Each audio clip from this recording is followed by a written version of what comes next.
Good morning, ASQ.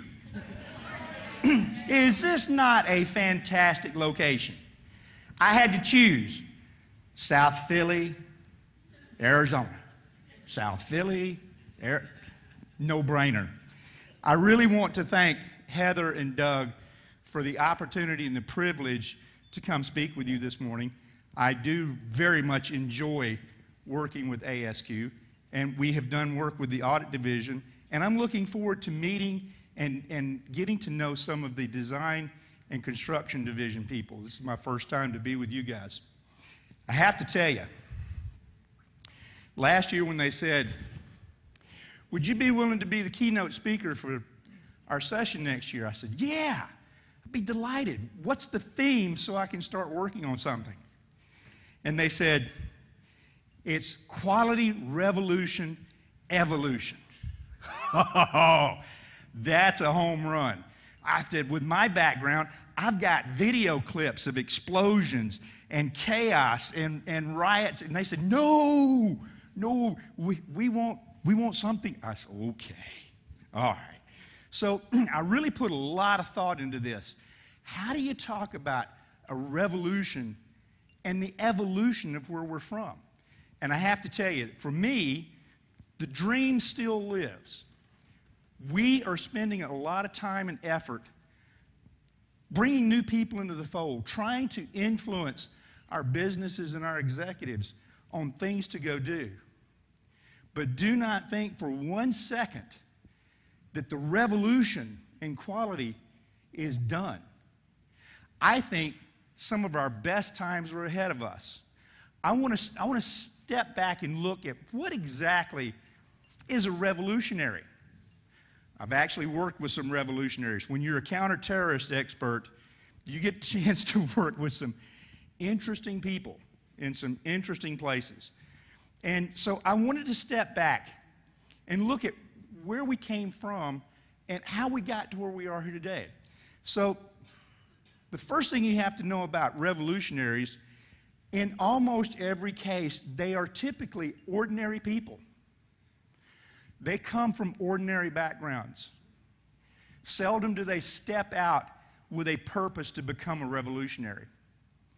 But they always seem to be able to implement extraordinary change. People like Patrick Henry, give me liberty or give me death.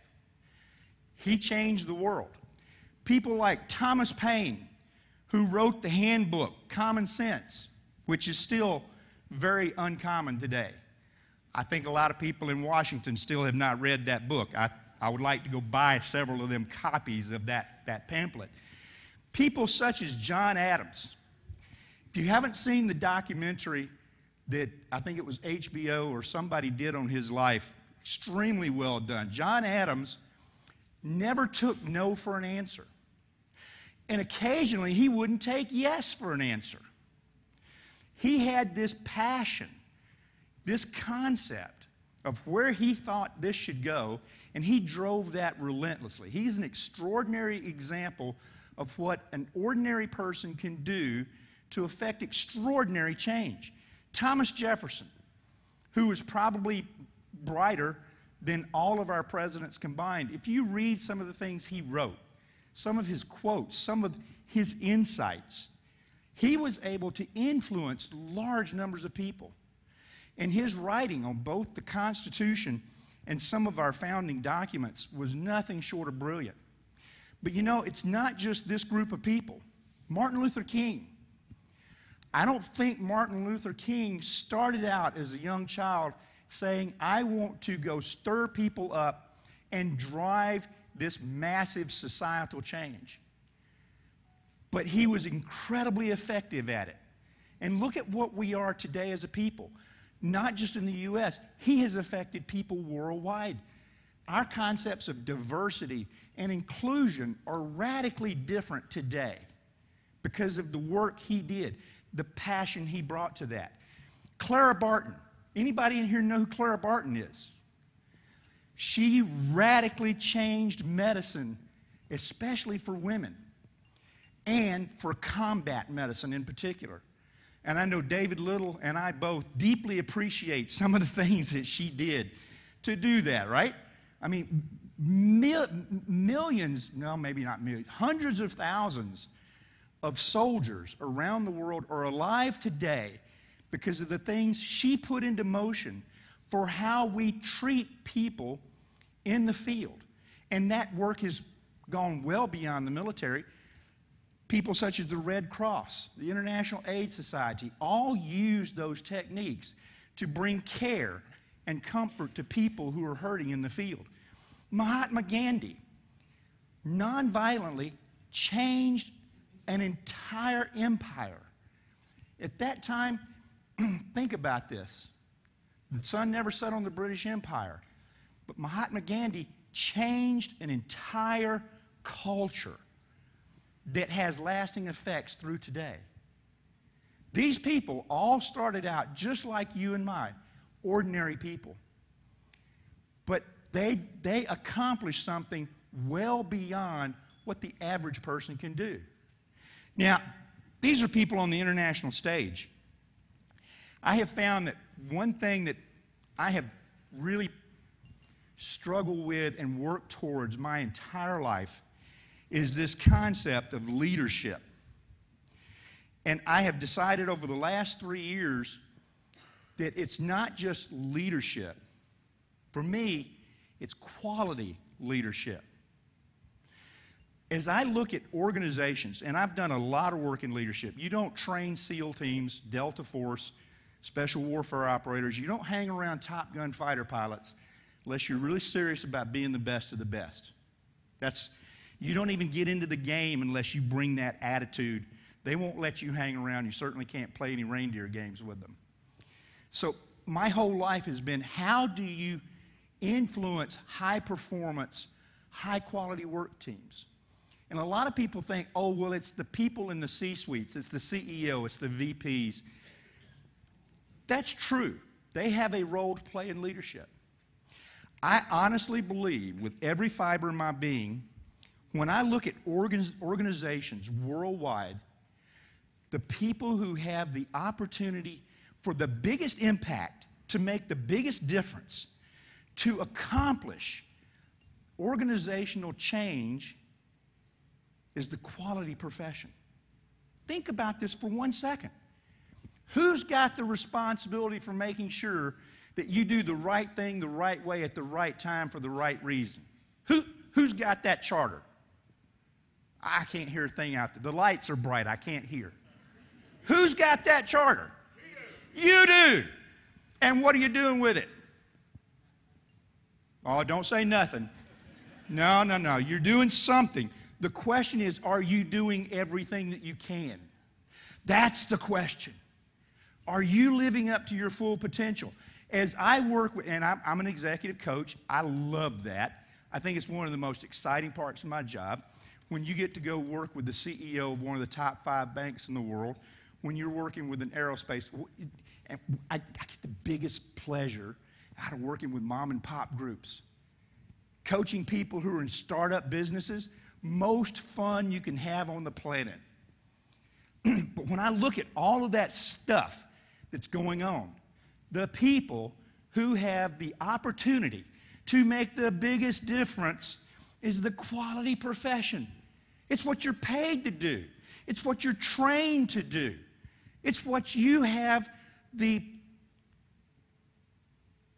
opportunity to make something happen in ways other leaders don't.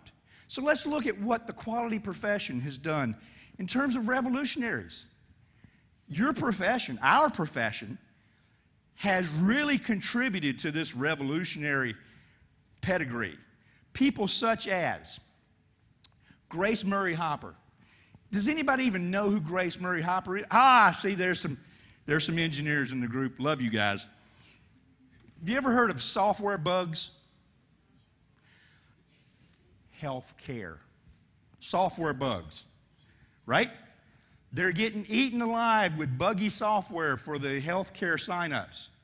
Do you know where that term healthcare bugs, software bugs came from? Grace. In the 1940s and early 1950s, she was a pioneer leader in quality, and she specialized in computer systems back when a computer would take up half of this room and maybe do addition, subtraction, multiplication, and division. A roach, you're probably not supposed to say that, but I'm not politically correct. A roach crawled into a relay in the computer, and the relay wouldn't work. So they said, hey, we got a software bug that stuck. That's a true story. To this day, software bugs came from Grace and her extermination efforts. Now, that's a humorous story, but if you ever get a chance to read about this lady, she's got a remarkable story. She stayed on active duty almost as long as Hyman Rickover did. There's photos on the web. I tried to find images that were as young as possible because most revolutionaries appear to be their most effective when they're young. Revolutionaries, when they become older, become statesmen. Statesmen. More interested in maintaining the image than in kicking the can over and stirring up the ant heap. Grace, she kicked the can over well into her 80s. People like Walter Shewart.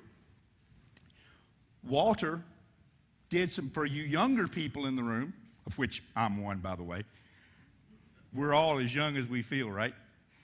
Walter Shewart did some remarkable things in helping us understand how to use data and statistics to understand predictive maintenance. He didn't do this just for the sake of playing with numbers. He had some real application for this. Armin Feigenbaum, he did some really interesting stuff with numbers. He combined some different techniques that moved our profession forward. People like Phil Crosby, a legend. Phil Crosby allowed us to take many steps forward. People such as Kiro Ishikawa. Who in here's ever used an Ishikawa diagram? Or as people South Alabama say, fish bones. Well, I'm going to remember fishbone. I can't remember Ishikawa. Unbelievable advancements in helping us understand this concept of root cause. People like Junichi Taguchi,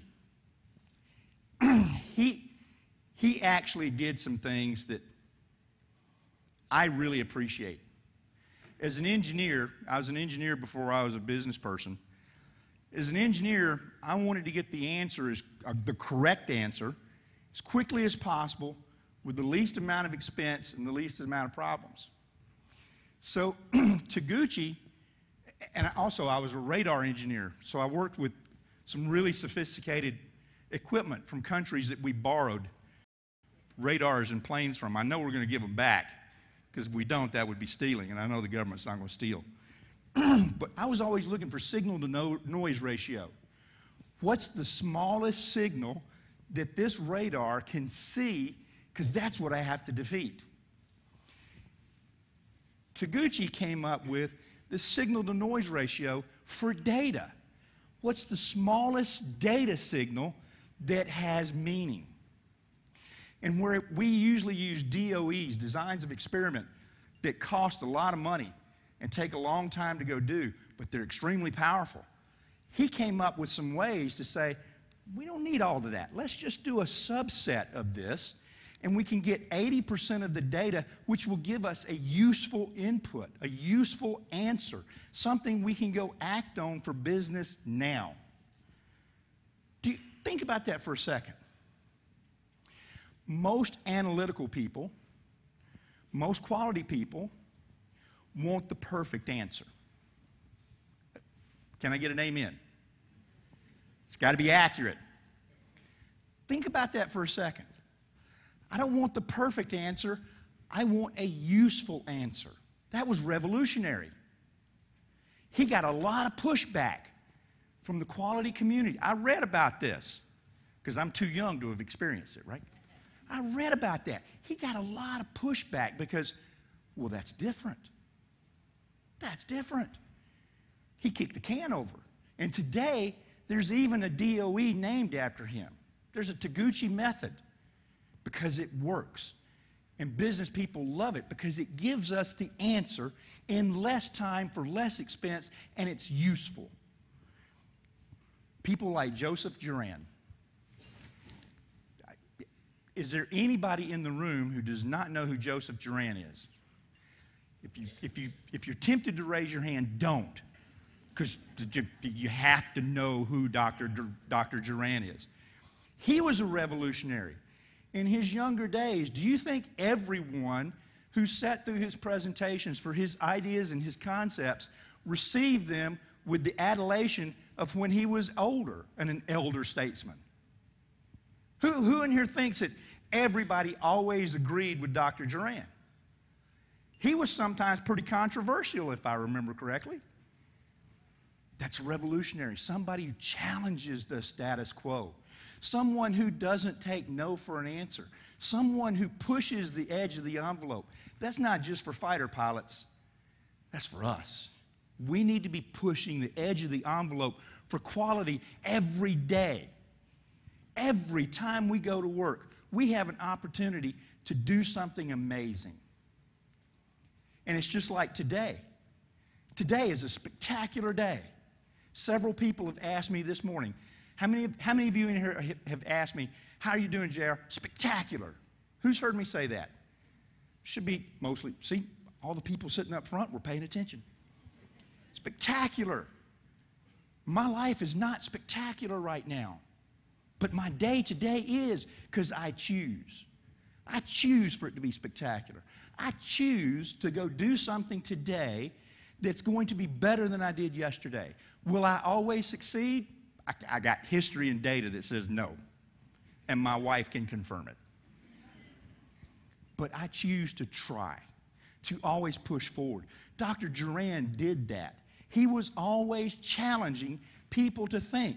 And Edward Deming in the 1970s, he had an opportunity to take this new concept of a radical, revolutionary quality methodology. He tried across America, automotive, industry, healthcare. And he was welcomed with open arms, right? Wrong. Everybody said, we're building factories and making stuff as fast as we can. Sounds good, Joe, but you know what? If you leave right now, you can catch that 3 o'clock plane. We'll even help you get out to the parking lot. Most people that I know, after they went to a dozen different companies and got the same response, which was a very polite and sometimes not so polite, get lost, would have said, I tried, but they wouldn't let me. I told them, but they wouldn't listen. I put together this plan. They cut my budget.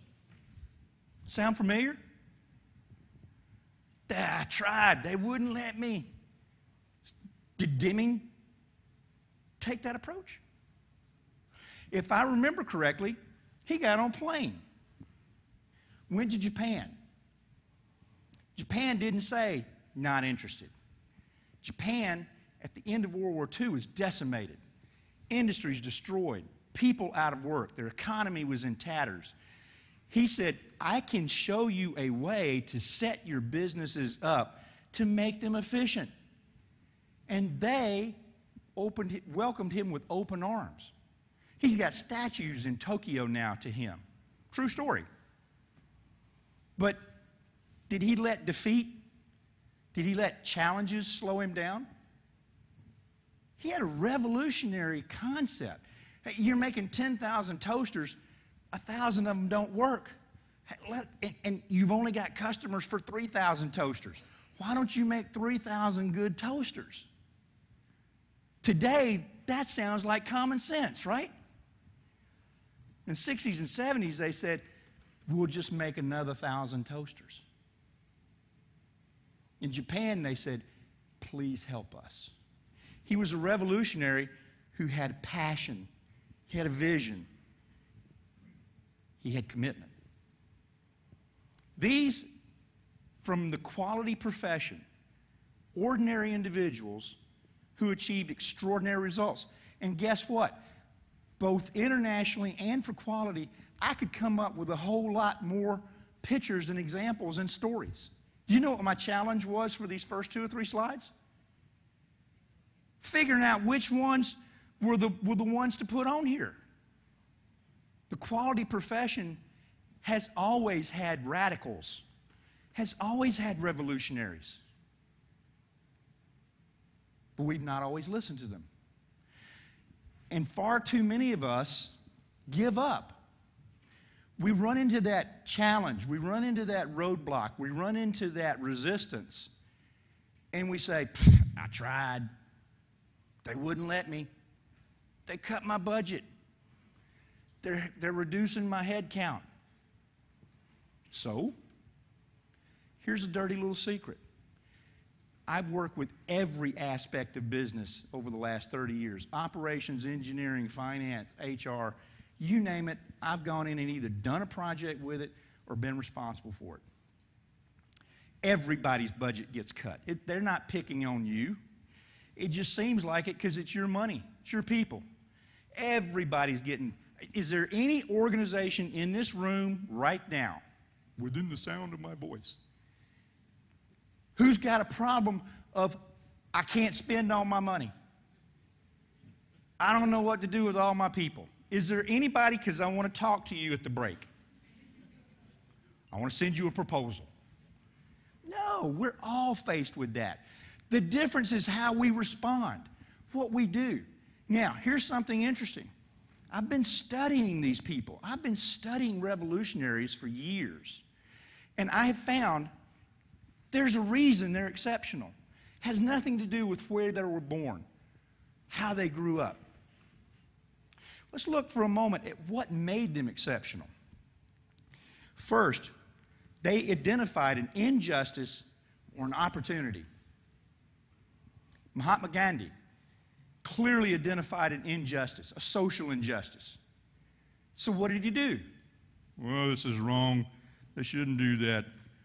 Somebody ought to do something. That's the typical response, isn't it? If I'm lying, I'm dying. That's how most people will respond. What did he do? He got a walking stick. He started walking around his country telling people there's a better way, and we can do it nonviolently. There's an opportunity. Edward Deming saw an opportunity. He saw a way to create something better than what we had, and he saw a way to make it more effective, more efficient. These revolutionaries, both, and I'm trying to use good examples for revolutionaries. I could fill the screens up with bad examples of being revolutionaries. And my wife said, "You're not going to use any of those, are you?" I said, "No." Although Pancho Villa almost made the cut because of where we are. They had passion. Revolutionaries who change the world have passion, every one of them. Taguchi, when he ran into issues from other statisticians, it says, that's not accurate.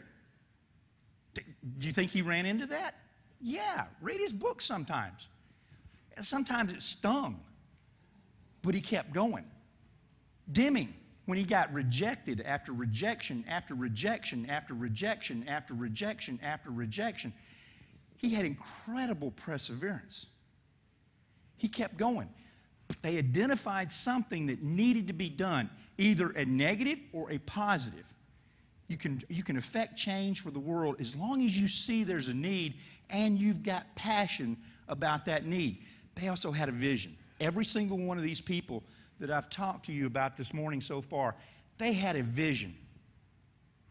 They saw something the rest of us didn't see. They saw what could be. They saw how it could work, how it could benefit people. They saw what we could do. And they made it their mission in life to talk to us, cajole us, convince us, beg us, plead with us, show us over and over and over. They had a vision. They also communicated that vision effectively. How about this for a vision? We're going to put a man on the moon and return him safely by the end of the decade. That's the best vision statement I've ever read anywhere. 17 words that changed our world. Everybody in the organization knew exactly how they fit into that vision. And did what I do today move us closer to achieving that or further away? Therefore, you know whether or not you're doing the right things. I don't need to wait for my manager to come tell me that's good, that's bad.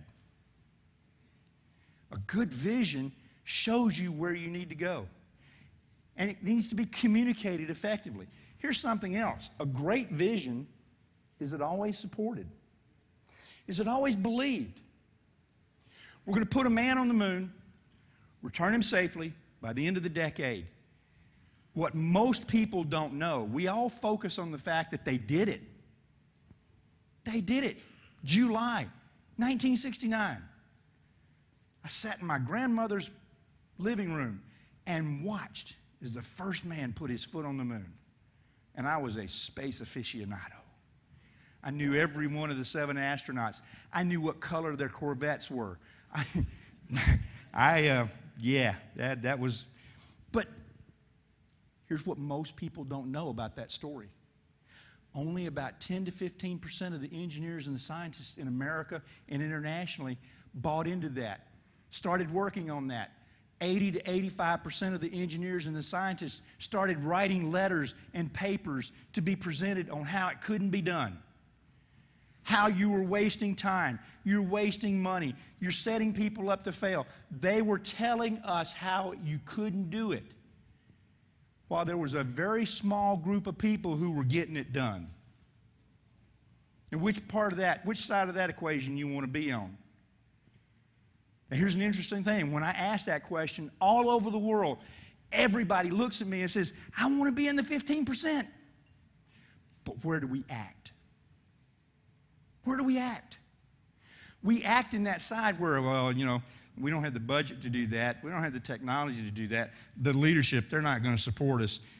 The regulatory agencies, they're not going to allow it. When I work with organizations for improvement, I listen to all kinds of reasons for why it can't be done. The only thing I'm interested in is, how are we going to do it? Don't tell me how it can't be done. If it can't be done that way, fine. Let's do it a different way. They communicated the vision effectively. Everyone knew where they fit in. Each one of these revolutionaries had courage and conviction. Do you know how hard it is to stand up to your peers when they're telling you you're wrong and keep fighting the good fight? I think the most powerful thing in human society is peer pressure. I can prove it to you. Tattoos. Ooh, I just stepped on some toes. Good. Because it's not good or bad whether you got them. But tattoos today are everywhere. Literally everywhere. We ain't going there. Peer pressure is what's driving that. And when I was a teenager in the 70s, I had long hair. Yes, I had long hair. And bell bottoms. I could get a haircut and change pants. I can't change tattoos. Easy. They had courage to stand up against their peers. Hardest thing in the world for us to do.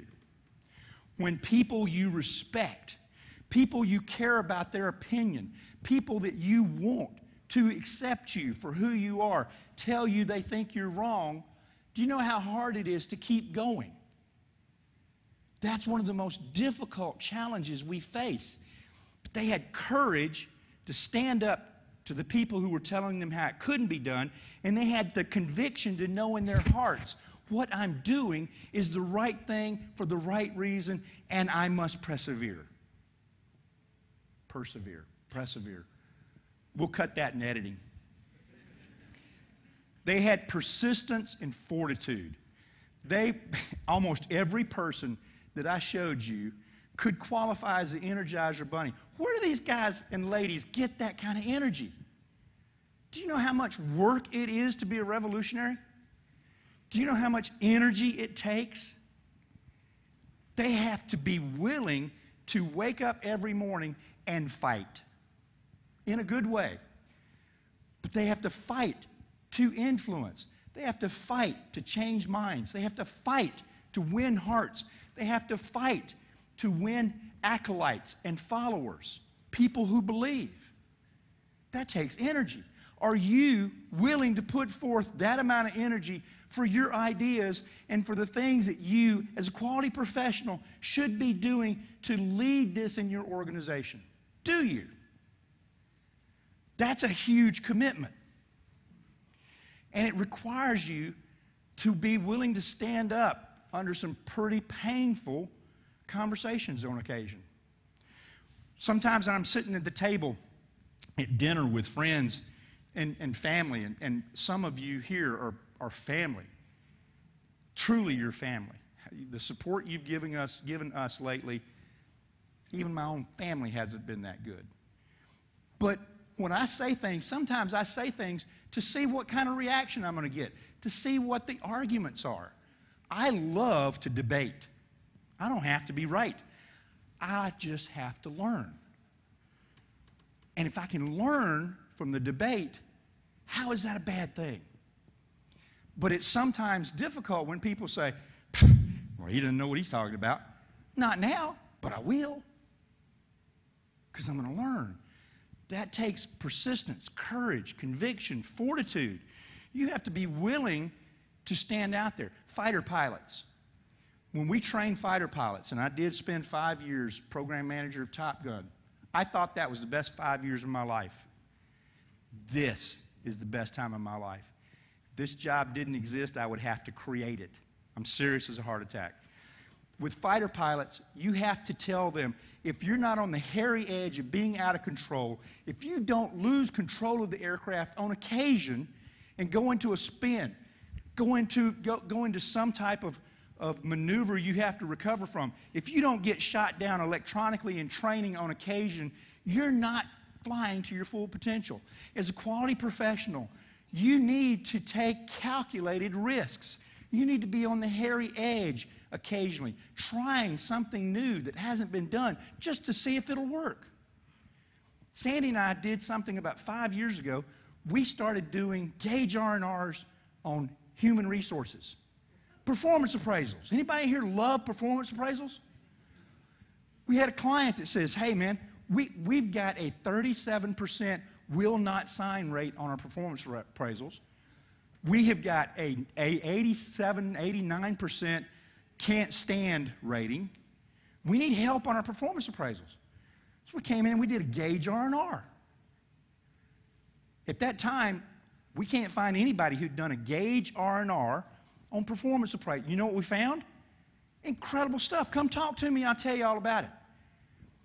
2 years ago, we tried a tool to do a design of experiment without using software, only using people to do real estate sales.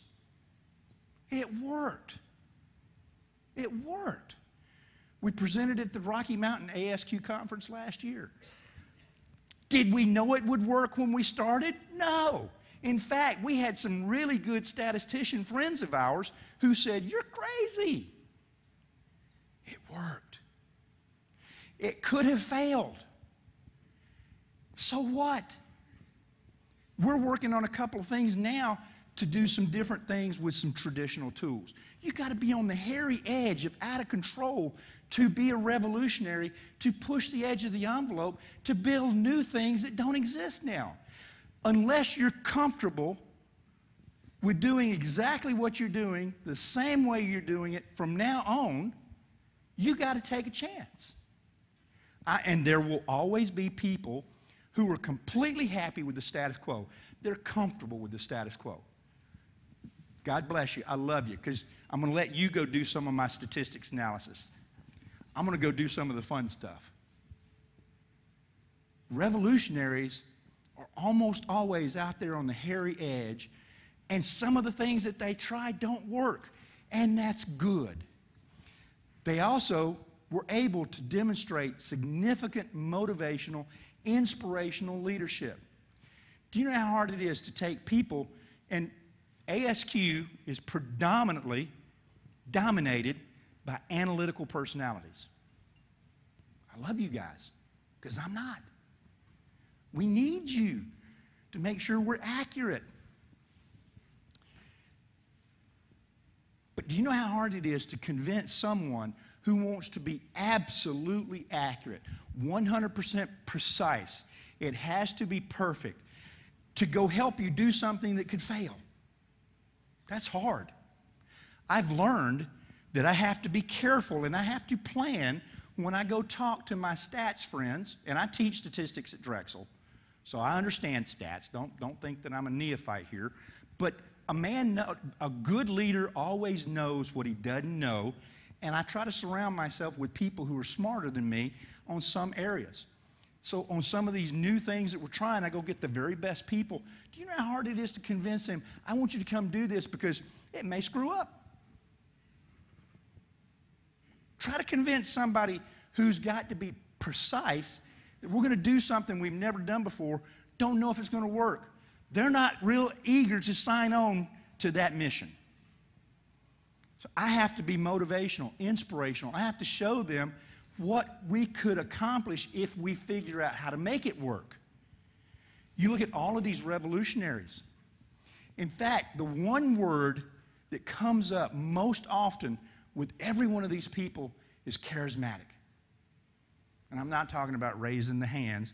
I'm talking about people want to be around them. Dr. Duran, who in this room either went to one of his seminars or was in one of his sessions? What was it like listening to Dr. Duran? Just like going to church and hearing the preacher. Okay. It was an experience, wasn't it? I'm not going to say it was a religious experience, but it was an experience. And it made you want more, didn't it? Yeah. Absolutely. They were able to inspire people to want to go do what it was they were in the process of doing. That's how they created followers. That's why so many of us now respect and admire these people. Each one of them left a legacy. Everyone on there you know of or have heard of, or if you hadn't, you're probably already Googling them to see who they were. They left something behind and or are leaving something behind that stands the test of time that others can build on. I'm sorry, ladies and gentlemen, that's making a difference. That's a life well lived. When you can leave something behind others want to build on, that's a life that has been worth living. The most important thing any human being can do is to nurture and grow their family. That's the most important thing you have to do as people. But your professional life, you should be leaving something that doesn't disappear when you retire. Something others can look to, learn from, develop and grow from. That's a legacy that's worth leaving. These people all left that. Every quality professional in this room is standing on the shoulders of these people that I showed you in that slide. Is that not true? I mean, if I'm wrong, trust me, I've already told you, I've been very honest with you. Sometimes I say things for effect to generate controversy. I love it. But I'm willing to bet an obscene amount of money your jobs are built on the shoulders of these men and women and what they've done for us. What are you building right now that's going to stand the test of time that other people in your organization and outside your organization are going to recognize and build upon?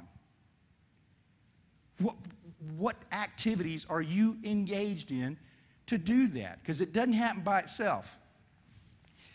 Here's my message for you. If you're sitting in these tables right now, there's a little bit of revolutionary in you. Now, I'm Southern. You can tell from my accent I ain't from around here. I'm probably one of the few people in this room that speaks without an accent. I've learned to interpret most of your accents.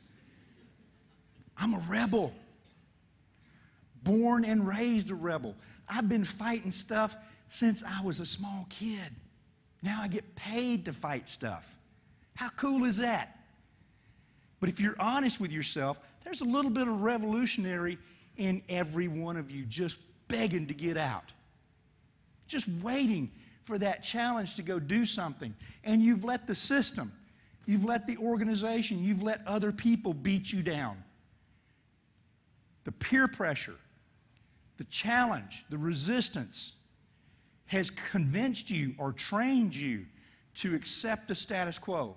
Today, I ask you to throw off those chains. Stand up. Be willing to take a calculated risk.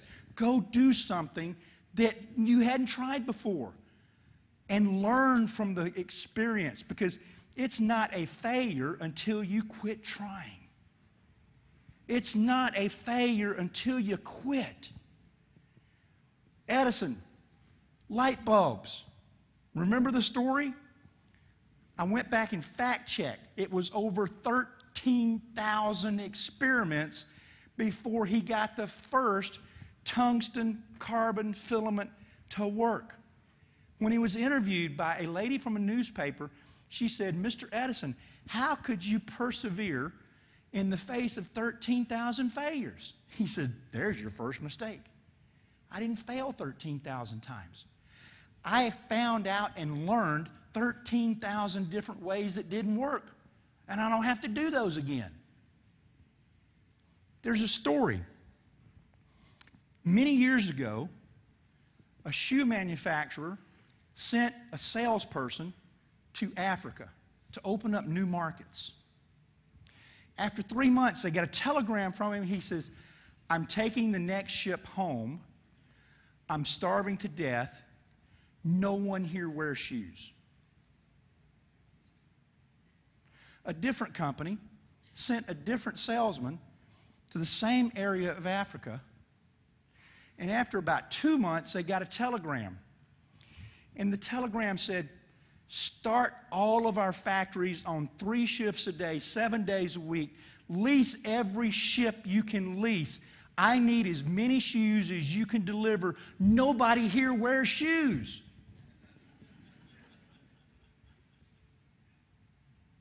Think about that. True story. One person looked and all he saw was the adversity. He saw the challenge. He saw, this is not normal. And he responded with a defeatist attitude. Another person saw the exact same circumstances and saw nothing but opportunity. Now, do you see the glass half empty or you see the glass half full? As a master black belt, I'd tell you, you got twice as much glass as you need. But you have to look at the circumstance and see what's the possibility, not what are the challenges. Because I can promise you, anything in life, anything that you go put your hand to is going to be fraught with risk, it's going to be overrun with challenges, and it's going to be eat up with resistance. Even if it's your wife trying to teach me how to do something different with the laundry. I'm learning how to do laundry and all kinds of stuff now. There's got to be a science to that stupid washing machine. I did do a FMIA on the washing machine because there's just something about pink clothes that don't appeal to me. I'm learning. It's different. It's not what I wanted to go do, but it's what I am doing, and I'm trying to figure out how to do it correctly. There's a little bit of rebel inside every one of you just waiting to get out. Let it run. Let it run, especially while you're here this week. Talk to people, challenge each other, look at what's going on. What's your vision? You saw what the vision is from these people who are recognized revolutionaries, who have been established as leaders, who we recognize as role models. What's your vision? What's your strategy for accomplishing that vision? Can you tell me right this moment, what's my vision, what's my strategy? Who in here can tell me?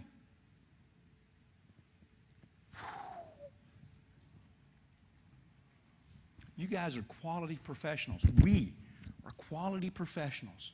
We own this. We're the ones who have to drive quality into the fabric of our organizations.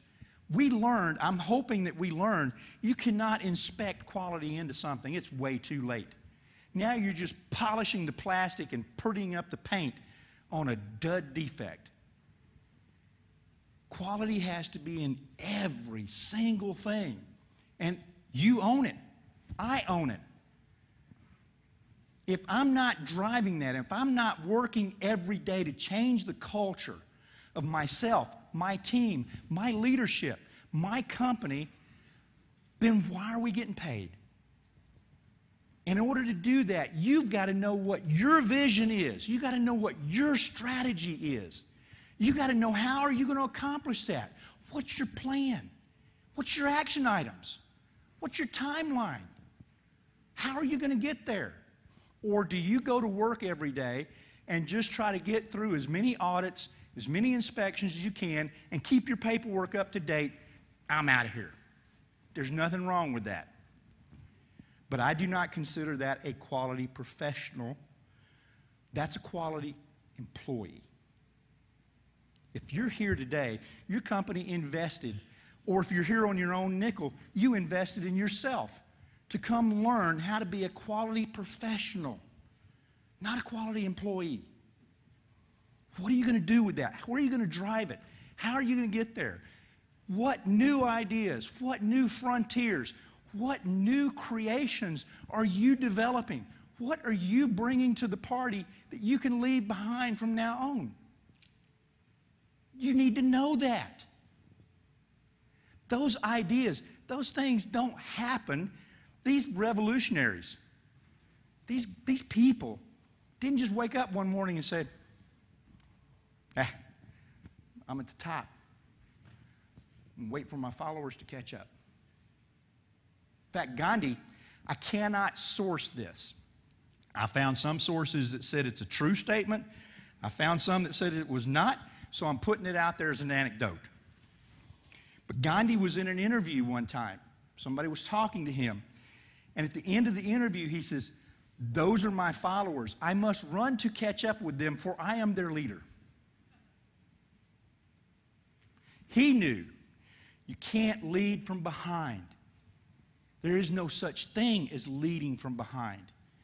In quality, you can't lead from an office. You can't lead by generating reports. You can't lead by analyzing numbers. The only place you can lead, the only place you can make a difference is engaging with people. Engage in the combat of ideas, the give and take of learning and creating new concepts with other people, because I promise you, the one thing that I've learned, I and nobody I know has all the answers. But together, we can come up with something that's spectacular. So here's what I'm going to ask for you to do. I want you guys, you're at tables. We're going to do something a little bit different. I'm going to give you guys 5 minutes. Introduce yourself to the people at your table. And then talk with each other. Tell each other what your vision is. What's your strategy? How are you going to get there? Believe it or not, the fact that you have to talk about it will help you formulate it in your mind, and you will find things about yourself you might not have even remembered or recognized when you walked in here this morning. If you're a single person sitting at not a single person, if you're a one person sitting at a table by yourself, move to another table where there's other people, because a conversation with yourself is only going to reinforce what you already know. So move. Let's go. I'm giving you 5 minutes out of my time for you to help yourself help each other. Talk about what's your vision, what's your strategy, how you're going to get there.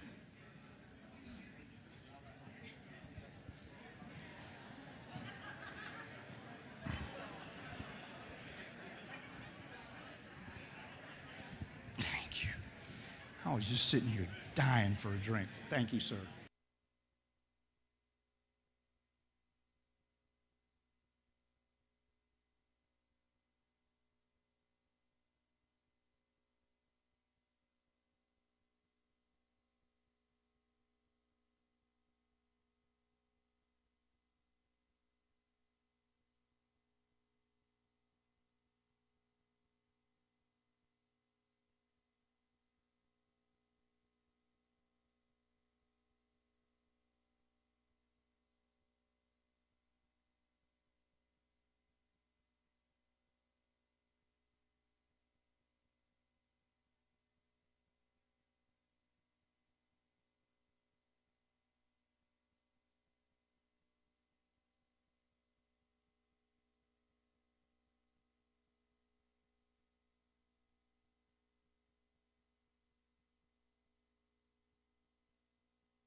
30 seconds to finish up.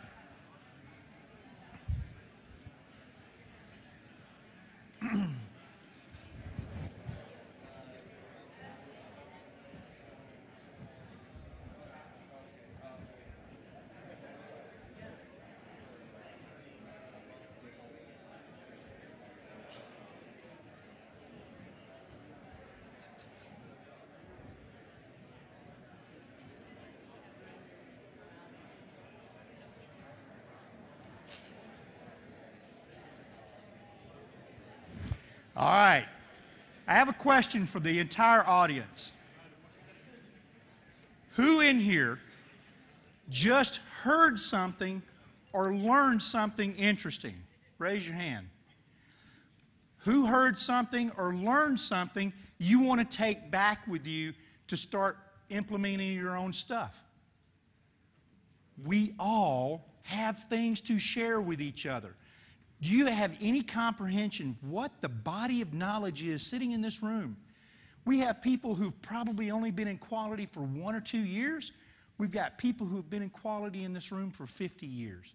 Everything in between. Every single one of you has something to contribute.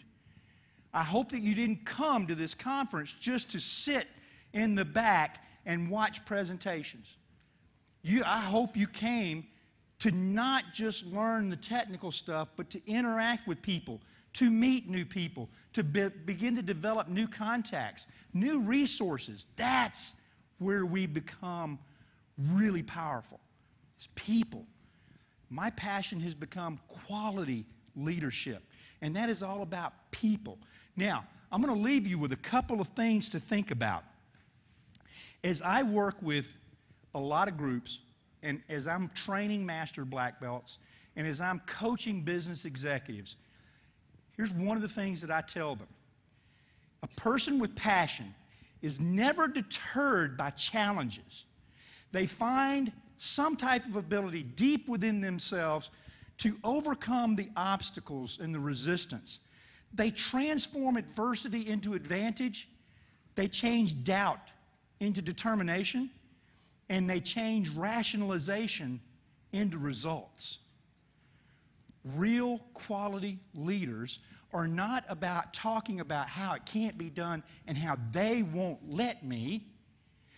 Real quality leadership is about what we're going to do. Break down the barriers, do an end run around the concrete heads, run over the opposition. The real issue is to get it done. I cringe when people start off a conversation with me telling me how they're not allowed to be effective. Whoa. I'm going to throw the flag on that one. You create your own opportunities.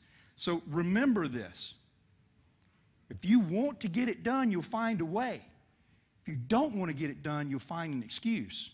Here's the other thing that I tell people, and this is one that I truly am passionate about. I'm trying to put this message out to as many people as I can, because to me, this is the true evolution of an effective quality professional. We need to be more excited about what we can become than we are proud of who we are. Whew. I think I stepped on some toes. Hallelujah. That's good. I'm going to say that again. We should be more excited about what we can become than we are proud of who we are. Hoo-yah. Yeah. Can I get an amen? Who in here wants to go to work in the morning saying, I can't believe how excited it is for me to go in here and do a mediocre job and get off as quickly as I can?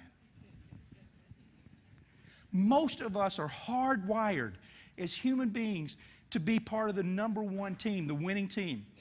Now, before my wife became ill, she bought me tickets for her son and me to go see the Dallas Cowboys play the Philadelphia Eagles in a championship game. Hoo-yah. I'm a Cowboys fan in Philadelphia. Those people are serious too, bud. I thought I was going to have to use some of my training to get out of there alive. But I was in a sea of green. There was only 2 blue jerseys on the entire side we were on, and that was Justin and myself. So during halftime, I said, I'm going to walk around because everybody's got those big green foamy fingers that says, we're number 1. I said, I need to go buy one that says, we're number 2. So I walked around all 3 levels of the stadium. I've not found a vendor yet that sells the number 2 foamy fingers. Somebody's got to be number 2, right? I don't care whether it's your professional sports team, whether it's the company you work for, whether it's your personal associations. We want to be part of the winning team. We're hardwired as human beings to want to be the best. So why, in the one profession that I know of whose job it is to be all over quality and excellence and superior performance, are we willing to accept the opportunity for us to be mediocre? The one thing that I will challenge you with in this conference going forward from this moment is to get everything you can out of every conversation you have. Get everything you can out of every session you go to. Take something away from this that's going to help you achieve your vision, accomplish your strategy, make your organization everything that it could be. Because there's no one on the face of the earth that can do it better than we, the Quality Professional Organization. Thank you very much, and I hope that you've enjoyed our time together.